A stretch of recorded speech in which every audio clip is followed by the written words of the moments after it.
Tasmia, SSC 26 এর স্টুডেন্টদের জন্য তোমার লাইফ থেকে একটা গাইডলাইন দাও, একটা স্টাডি টিপ। আমার লাইফ থেকে একটাই গাইডলাইন হচ্ছে টেনশন কম করতে হবে। আমি অনেক টেনশন করতাম, এটার জন্য আমি অনেক সাফার করছি। রায়ান ভাই, আপনার লাইফ থেকে এসএসসি 26 এর জন্য একটা গাইডলাইন। এই টাইমটাই একদম দরজা জানালা বন্ধ করে পড়ালেখা করা উচিত।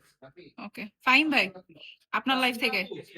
জি ভাই। এখন তো ঈদের মধ্যে অনেক খাওয়া দাওয়া করছো, এখন অ্যাটলিস্ট হচ্ছে এসএসসি কে টার্গেট করে একটা ভালো একটা প্রিপারেশন নাও। আশা করি তোমরা মানে এসএসসি তে তোমার আশানুরূপ ফলাফল পাবা। ইমন ভাই, গাইডলাইন দেন একটা কোন বিষয়ে? নিজের লাইফ থেকে এসএসসি 26 এর জন্য। আচ্ছা, এসএসসি 26 হলে আমি এখন যেই কাজটা করতাম সেটা হচ্ছে যে তোমাদের এখন সিলেক্ট করতাম যে আমার কোন অধ্যায়ে এখনো গ্যাপ আছে। সেই গ্যাপগুলার অধ্যায়গুলাতে আমি টেস্ট পেপার থেকে কিছু প্রশ্ন সলভ করতাম যেন ওই অধ্যায়ের গ্যাপগুলো শেষ হয়ে যায়। তারপর লাস্টের যে মোমেন্টটা 10 দিন আগে, সেই 10 দিন আগে আমি বাংলা এবং ইংলিশ এই দুটার মধ্যেই সবচেয়ে বেশি সময়টা দিতাম। সো এখন পর্যন্ত তুমি অন্যান্য সাবজেক্ট টাইম দিতে পারো, বাট পরবর্তীতে 10 দিন যখন বাকি থাকবে তখন বাংলা ইংলিশে ফোকাস করো বেশি।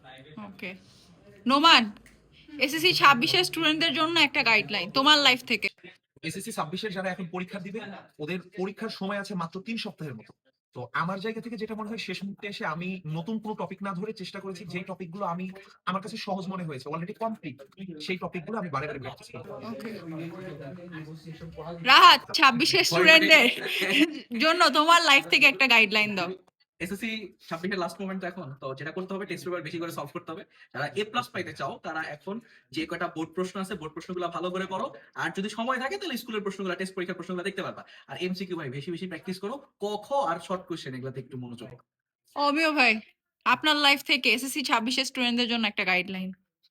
টেস্ট পেপার সলভ করো, বোর্ডে যতগুলো কোশ্চেন টেস্ট পেপারে আছে ওগুলো ভালো করে সলভ করো, অ্যানালাইসিস করো, তুমি বুঝতে পারবা কি কোশ্চেন আসে।